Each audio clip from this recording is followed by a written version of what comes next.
tujuannya hari ini seperti yang kemarin Bapak bilang waktu hari Sabtu kita ada namanya supervisi kelas. Mau supervisi kelas kan? Supervisi kelas itu adalah tujuan utamanya adalah menilai kegiatan.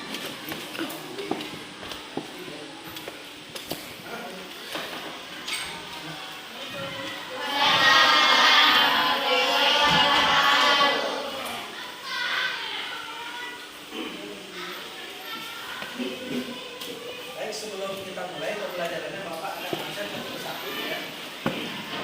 Ainun, Amelia, Asap hadir di dua ya. Kemudian Aulia, Exo, ada Ajara, Cinta, Diana, Elsa, Fahmi Di luar. Tatan di luar, Firly di luar, Ramdhani Di luar. sama ada Firwani di luar ya. Iya. Kemudian Kaila, Maesa, Di luar.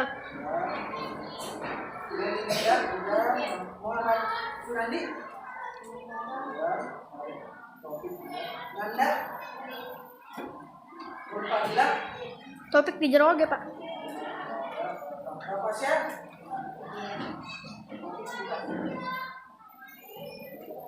Raja, Di luar.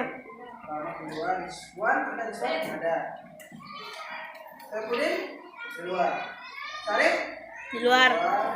Siti Nurholidah, Sofi, Sunyandar, Di luar. Surya ada Dewi, Yogi, Yusuf, dua. Nah, sebelum kita mulai pembelajaran kita ini, Bapak akan bayangkan video pembelajaran kemarin yang sudah Bapak janjikan, ya, karena kemarin kalian sudah mencatat mengenai tentang kerusakan lingkungan.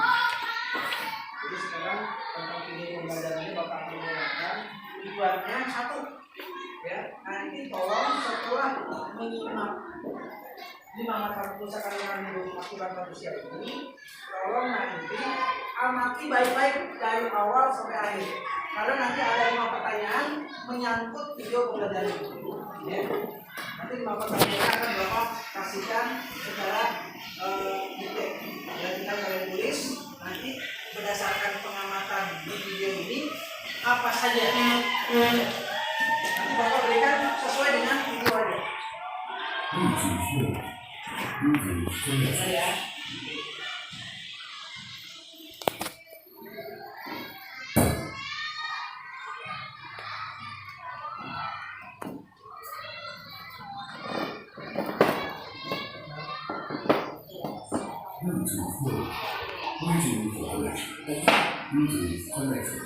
Kerusakan lingkungan hidup disebabkan oleh 2 faktor, yaitu faktor alam dan faktor manusia. Faktor alam memang tidak bisa diperkirakan dan dihindari oleh manusia. Nah, kali ini kita akan membahas kerusakan lingkungan hidup yang disebabkan oleh faktor manusia. Sebelum lanjut videonya, subscribe dulu channel ini dan nyalakan lonceng notifikasinya ya. Pertama, akibat tanah longsor. Tanah longsor terjadi karena adanya pergerakan massa tanah dan batuan ke daerah bawah. Tanah longsor disebabkan oleh pertambahan beban tanah, erosi air, daya gravitasi, peningkatan kandungan air dalam tanah karena kegiatan manusia. Yang kedua, banjir. Banjir bisa disebabkan oleh 2 faktor. Pertama, karena curah hujan yang tinggi, luapan air sungai dan juga pasang surut air laut. Kedua, karena kegiatan manusia seperti buang sampah di saluran air dan penyembuhan hutan serta hilangnya tanah resapan air. Banjir membawa kerugian bagi masyarakat seperti kerusakan fisik, korban jiwa, munculnya penyakit, dan kekurangan air bersih serta bahan pangan. Ketiga, pencemaran lingkungan. Pencemaran lingkungan menunjukkan bahwa kualitas lingkungan hidup telah menurun. Dampaknya adalah lingkungan hidup tidak dapat berfungsi dengan seharusnya. Misalnya saja ada ikan yang mati di danau karena keracunan limbah. Pencemaran lingkungan terjadi karena energi atau organisme ke dalam lingkungan hidup. Keempat, penggundulan tanah. Teman-teman pasti sering melihat peristiwa penggundulan hutan di Indonesia. Biasanya kegiatan ini dilakukan untuk membuka lahan baru, baik untuk pertanian atau perumahan. Adanya penggundulan hutan menimbulkan dampak yang mengancam lingkungan hidup seperti banjir, kekeringan, dan erosi tanah. Yang kelima, penggesangan lahan. Lahan yang gersang menyebabkan produktivitas lahan serta jenis hewan dan tumbuhan menurun. Sebenarnya kegersangan lahan diakibatkan oleh alam karena curah hujan yang rendah dan temperatur yang tinggi. Namun, ternyata aktivitas manusia juga dapat berperan dalam penggersangan lahan, diantaranya penanaman dengan jarak yang rapat dan kurang baiknya praktik irigasi.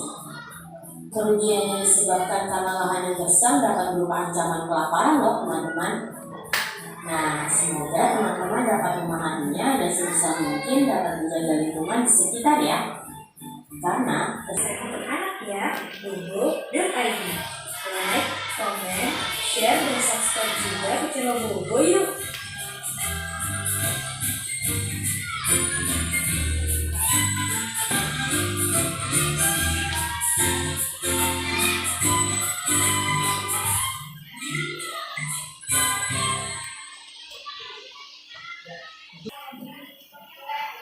Apa ketiga? Yang tahu? Yang ketiga?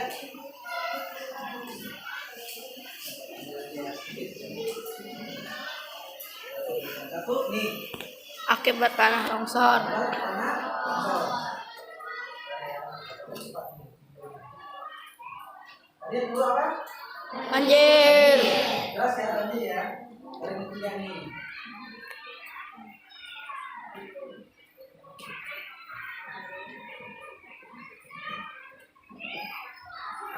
Pencemaran lingkungan. Tadi satu apa? Pak longsor. Longsor. Kedua? Banjir. Ketiga? Keempat apa? Iya, betul. Penggundulan hutan keempat. Ya. Keempat penggundulan keempat ya. Empat penggundulan Tanah. tanah. Kemudian yang kelima apa? Selain apa? Tanah besar nih, penggersangan lahan. Ya. Jadi ada 5 perbuatan manusia, ya, yang dimana 5 ini kebanyakan memang aktivitasnya dibuat oleh manusia. Ya, jangan jauh-jauh aja, ya. Seperti kemarin mungkin mendengar ya banyak daerah-daerah banjir. Kalau kalian pernah kemarin sebelum TV sekarang gelap, ya, kemarin itu sering sekali di televisi ditayangkan di daerah sekitar Jawa Tengah, Jawa Timur banyak yang banjir tiba-tiba. Kemudian daerah Kalimantan, kemudian Sulawesi yang dimana masyarakatnya belum banyak seperti kita, orang-orangnya belum banyak seperti kita. Ya, kalau di Pulau Jawa termasuk pulau terpadat dibandingkan Pulau Sumatera, Kalimantan, Sulawesi, Papua itu masih jarang penduduk. Pulau Jawa itu paling terpadat, ya, dari DKI Jakarta, ya, provinsi Provinsi Jakarta, provinsi Banten, termasuk Jawa Barat. Ya, kita tinggal di Jawa Barat ya, provinsi Jawa Barat, provinsi Jawa Tengah, termasuk provinsi Jawa Timur. Kita paling terpadat. Bahkan ada juga di Jakarta. Di Pulau Jawa ini paling terpadat. Makanya jangan heran kalau di kita di Jakarta terutama kalau dalam musim hujan banyak banjir. Hujan sebentar, ya, apalagi curah hujan yang tinggi, banjir juga. Itu akibat kenapa? Ya, resapan tanahnya sudah tidak ada, ditutupi oleh banyaknya semen atau beton perumahan, saluran air, ya, air kita tidak saluran air banyak apa? Banyak apanya? Kotoran sampah. Sekarang air irigasi kita, ya, irigasi kita sekarang kebanyakan apa? Sampah. Sungainya, ya, langsung air irigasinya semakin lama banyak sampah. Udah itu lagi berbau. Terus kalau kalian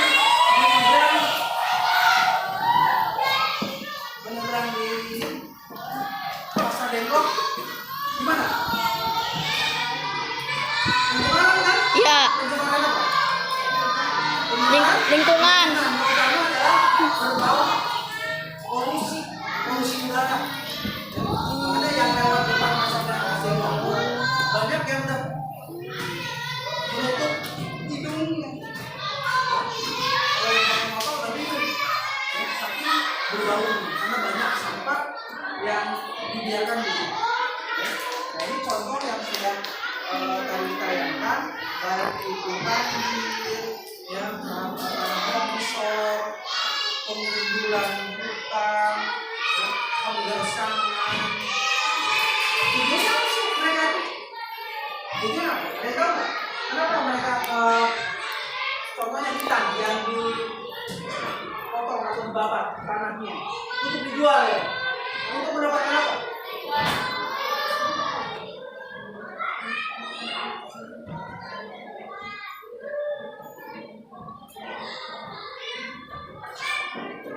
Ulang lagi. Jadi tujuan utamanya manusia adalah menjual hasil hutan. Contohnya seperti pohon. Batangnya kan dijual buat untuk kayu di rumah-rumah atau di gedung sekolah. Tujuannya bagus ya. Tetapi dampak tujuannya itu yang jelek adalah tidak ditanamnya kembali hutan-hutan. Akhirnya terjadi penggusuran di mana-mana. Mulai jauh-jauh kita sekarang pangkalan, loji. Ada yang pernah ke sana? Mungkin yang ke pangkalan loji atau Curug Cigentis ya. Itu sekarang sudah banyak sekali bangunan-bangunan. Jadi sebagian banyak yang sudah tadinya pohon-pohon besar-besar sekali, sekarang makin berkurang. Dijual, ya. Ada yang punya pohon udah puluhan tahun ditebang, dijual untuk mendapatkan uang. Tetapi dengan cara tidak menanam kembali atau rehabilitasi. Makanya jangan heran yang kalian saksikan itu cuma sekelumit bagaimana kejadian di video ini. Dan jauh-jauh kemana-mana ataupun jauh-jauh dari video dalam kehidupan kita sehari-hari aja. Seperti di rumah kamu biasa kan di rumah ada saluran air atau satu kata mesinnya itu kocok ya, misalkan supaya airnya mau mengalir.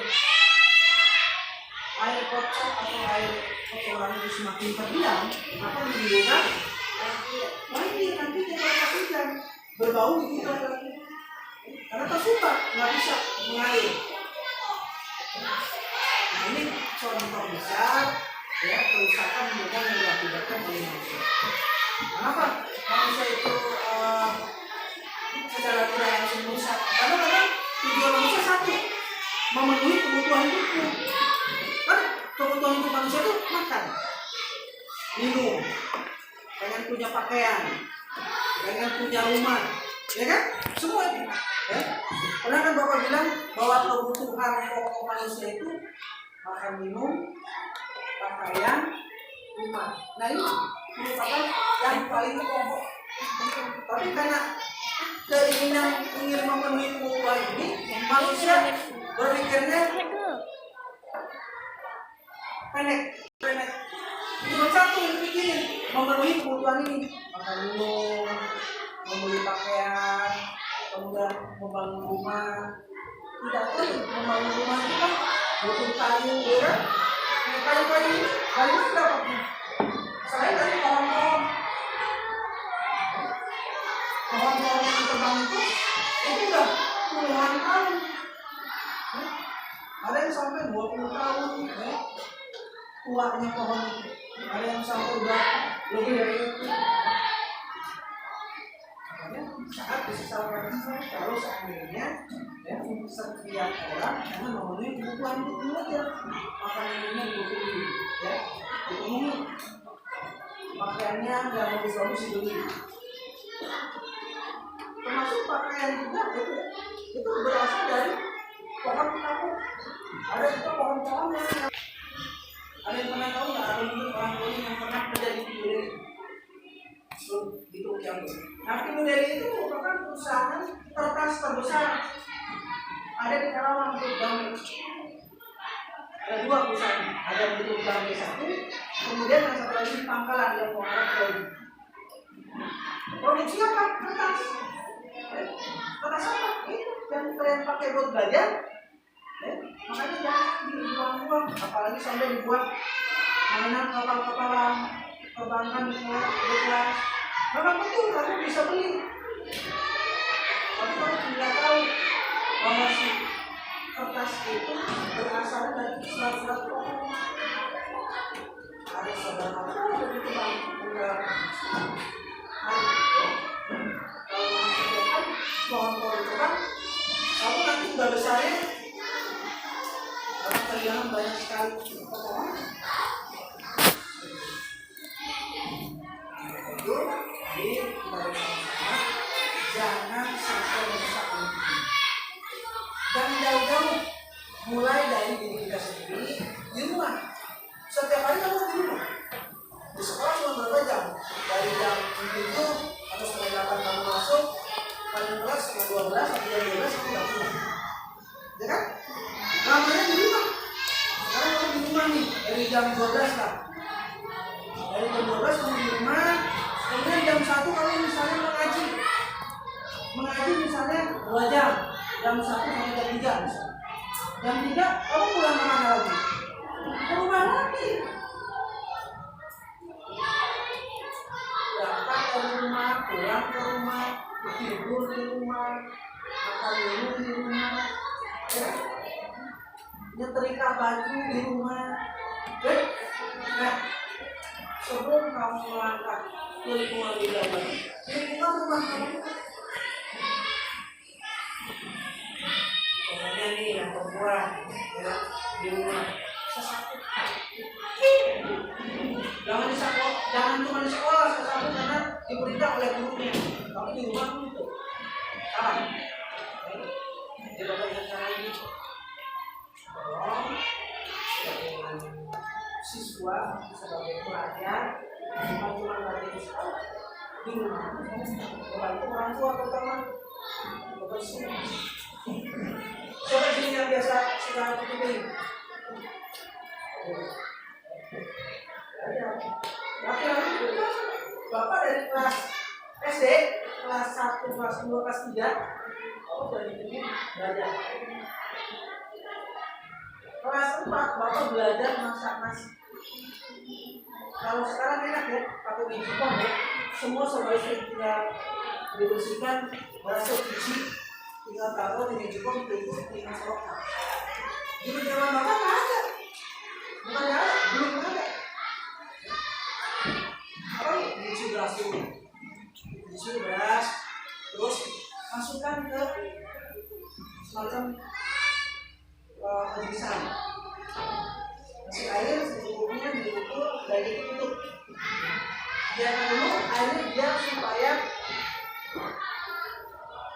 masuk ke beras dan ini jadi nasi. Tapi bukan nasi. Kalau kata orang Cina, nasi awam, nasi setengah matang, belum matang. Nasi setengah awam itu nasi yang belum matang. Kalau dimakan itu petis atau tidak. Jadi makanya belum matang. Udah begitu baru dimasukkan ke berbentuk pucuk atau sepan kalau Sunda. Sepan itu baru dimasukkan nasi awam yang baru setengah matang. Dimasukkan, baru dimasukkan. Itu prosesnya lumayan dari cuci beras, kemudian nasi awam dulu, dan nasi awam baru ke nasi yang sudah jadi siap. Kita nunggu sekitar beberapa menit supaya matang di supaya baru diangkat. Oke, jangan dulu karena ada juga pakai kipas bambu, ya supaya sambil kata orang Sunda ini akil. Ya, dibuka-buka nasinya, dibuka supaya hawa panas dalam nasi itu keluar, biar tidak cepat basi. Kalau sudah semakin panasnya semakin mengurangi, kadar air dan kepingannya yang harus dari nasi semakin berkurang, baru dikasih wadah atau botol. Ini zaman dulu zaman bapak. Kalau sekarang kan kalian itu lebih praktis sekarang. Ya, ini jipong, cuci, beras, ya, sama lagi cuci berapa kali, 2 kali 3 kali, udah masukkan ke jipong, sebelum dimasukkan ditambah air dulu, masukkan ke jipong, tumbuk, kemudian sikat bola kulitnya supaya merah, tinggal lebih praktis sekarang, lebih enak. Makanya kalau yang sekarang, anak sekarang tidak bisa masak, bohong. Lebih gampang sekarang masak di zaman bapak. Nah itu contoh. Contoh perbuatan kamu membantu orang tua. Biar tahu. Kenapa bapak kaitkan ini? Ya, lingkungan. Karena lingkungan itu bukan berarti cuma di luar rumah kamu. Di dalam rumah kamu pun itu lingkungan. Setiap hari kamu berangkat, pulang, main, ya, terus tidur, makan, minum, pakaian itu di dalam rumah. Ya, silakan saya bertanya dulu tentang tadi, tentang video pembelajaran tadi. Silakan. Ada yang mau bertanya atau belum jelas boleh tanyakan. Silakan. Ada yang belum ditanyakan boleh tanyakan. Sebelum nanti bapak berikan latihan mengenai video. Sudah jauh, semua menyangkut video yang tadi sudah bapak tayangkan. Cuma ada 5 soal bapak berikan. Boleh sambil lihat. Boleh sambil lihat. Mengerjakan, boleh lihat. Yes. Silakan, ada pertanyaan? Boleh? Ya, benar.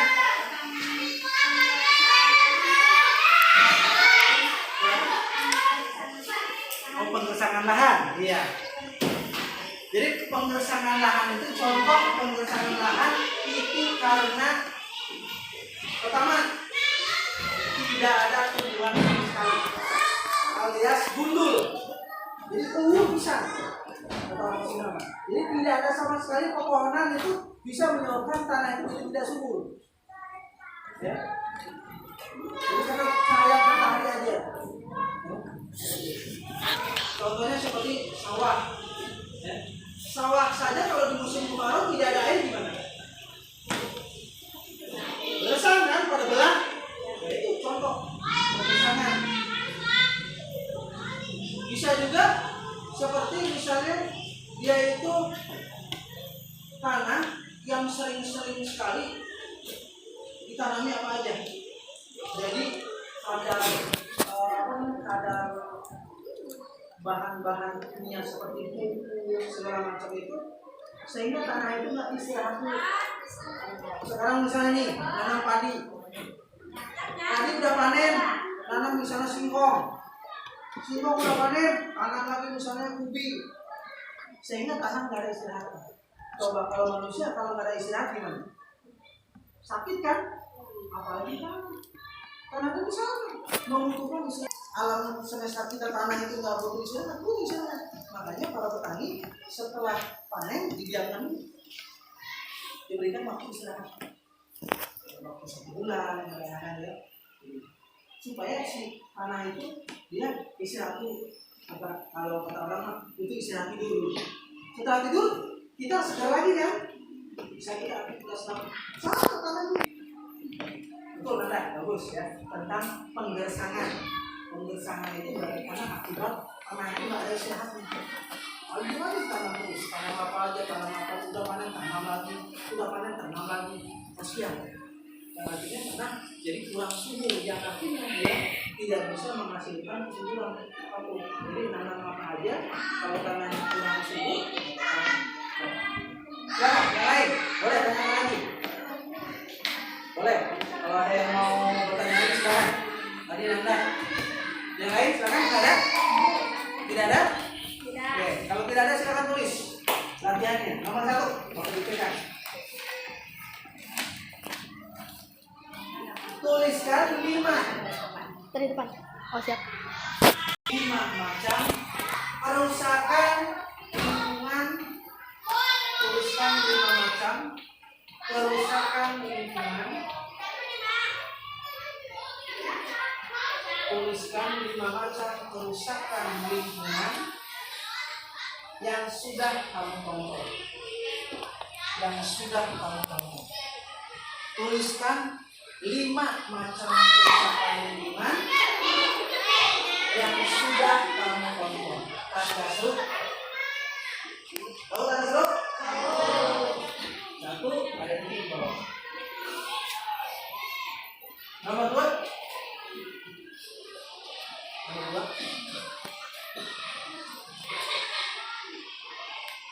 Apa penyebab banjir?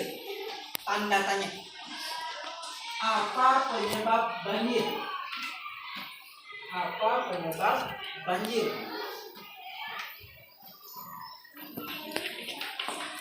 Tanda tanya. Lupa.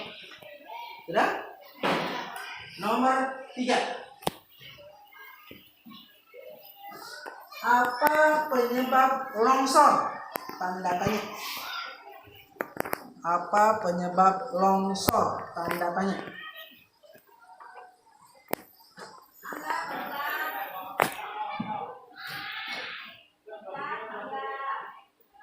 Sudah? Apa penyebab longsor? Tanda tanya. Yang keempat,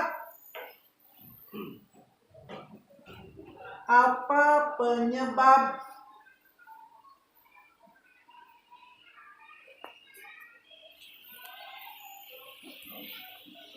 penggeresangan tanah? Yang tadi sudah ditanyakan oleh Nanda. Dan tadi terusan Bapak jelaskan juga. Apa penyebab penggeresangan tanah? Tanda tanah. Tanda tanah. Lahir yang kelima.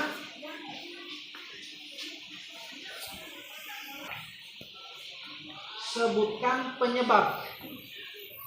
Boleh 1, boleh 2, kamu sebutkan ya. Sebutkan penyebab.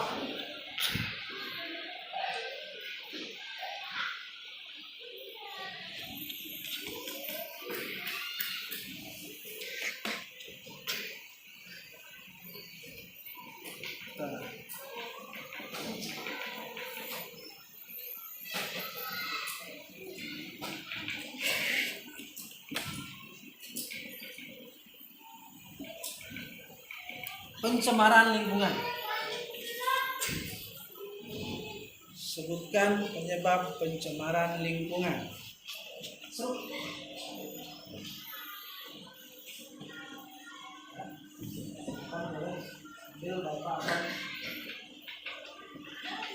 Lagi.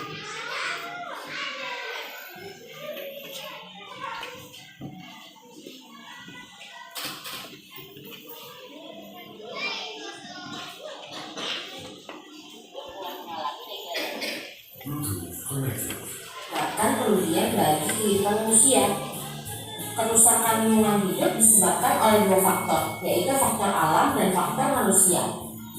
Faktor alam memang tidak bisa diperkirakan dan dihindari oleh manusia. Nah, kali ini kita akan membahas kerusakan lingkungan hidup yang disebabkan oleh faktor manusia. Sebelum lanjut videonya, subscribe dulu channel ini dan nyalakan notifikasinya ya. Pertama, akibat tanah longsor. Tanah longsor terjadi karena adanya pergerakan massa tanah dan batuan ke daerah bawah. Tanah longsor disebabkan oleh penambahan beban tanah, erosi air, daya gravitasi, peningkatan kandungan air dalam tanah karena kegiatan manusia. Yang kedua, banjir. Banjir bisa disebabkan oleh 2 faktor. Pertama, karena curah hujan yang tinggi, luapan air sungai dan juga pasang surut air laut. Kedua, karena kegiatan manusia seperti buang sampah di saluran air dan penggundulan hutan serta hilangnya tanah resapan air. Banjir